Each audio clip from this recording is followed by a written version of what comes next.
বাংলাদেশে একটি আন্তর্জাতিক মানের নির্বাচন আয়োজনে নির্বাচন কমিশনকে ৪০ লাখ ইউরোর বেশি সহায়তা প্যাকেজ দেবে ইউরোপীয় ইউনিয়ন।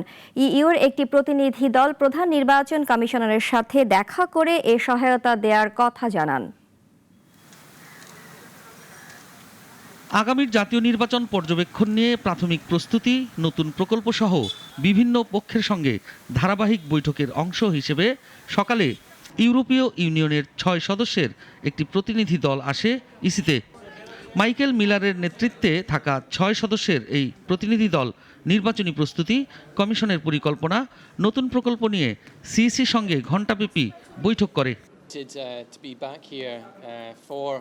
বৈঠক শেষে বাংলাদেশের নিযুক্ত ইইউ রাষ্ট্রদূত মাইকেল মিলার জানান, আন্তর্জাতিক মানদণ্ড মেনে ত্রয়োদশ জাতীয় সংসদ নির্বাচন আয়োজনে সহায়তা করতে বাংলাদেশকে ৪০ লাখ ইউরো দেবে ইউরোপীয় union. To announce to the Bangladesh Election Commission that the European Union will provide a support package in excess of 4 million euros to help Bangladesh run elections in line with international standards. Michael Miller বলেন, বাংলাদেশের আগামী নির্বাচনে সম্ভাব্য একটি পর্যবেক্ষক mission পাঠানোর বিষয়টি EU অগ্রাধিকার ভিত্তিতে বিবেচনা করছে। Who will be here to ensure that there is a strong focus on citizen observation in the coming elections, and of course here also voter education.